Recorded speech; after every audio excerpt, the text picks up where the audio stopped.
Quran and modern science.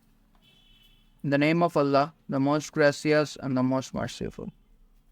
The rotation of the sun. For a long time, European philosophers and scientists believed that the earth stood still in the center of the universe and every other body, including the sun, moved around it. In the West, this geocentric concept of the universe was prevalent right from the time of Ptolemy in the 2nd century BC. In 1512, Nicholas Copernicus put forward his heliocentric theory of planetary motion, which asserted that the sun is the motionless at the center of the solar system with the planets revolving around it. In 1609, the German scientist Johannes Kepler published the Astronomia Nova. In this, he concluded that not only do the planets move elliptical orbits around the sun, they also rotate upon their axis at irregular speeds. With this knowledge, it became possible for European scientists to explain correctly many of the mechanisms of the solar system, including the sequence of night and day.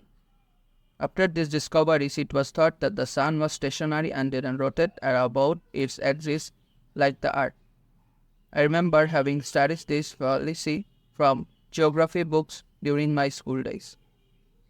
Considering the following Quranic verse, it is He who created the night and day, and the sun and the moon. All swim along each in its rounded course. Al-Quran, chapter 21, ayat 33. The Arabic word used in the above verse is yasbahun. This word is derived from the word sabaha. It carries with its idea of motion that comes from any moving body. If you use this body for a person on the ground, it would not mean that he is rolling, but would imply that he is walking or running.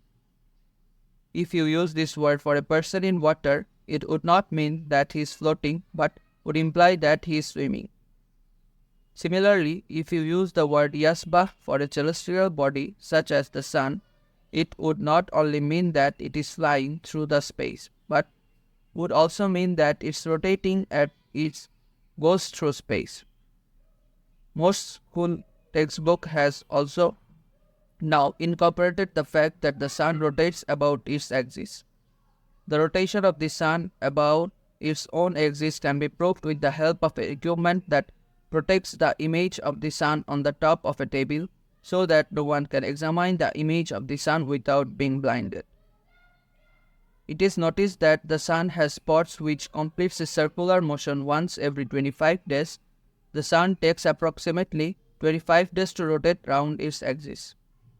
The sun travels through space at roughly 240 km per second and takes about 200 million years to complete one revolution around the center of Milky Way. It is not permitted to the sun to catch up the moon, nor can the night outstrip the day. It swims along its orbit according to the law. Al-Quran, chapter 36, ayat 40. This verse mentioned an essential fact discovered only recently by modern astronomy: the existence of the individual orbits of the sun and the moon and their journey through the space with their own motion. The fixed place towards which the sun travels carrying with it the solar system has been located precisely by modern astronomy. It has been given a name, the solar apex. The solar system is indeed moving in space towards a point situated in the constellation of Hercules, whose exact location is now firmly established.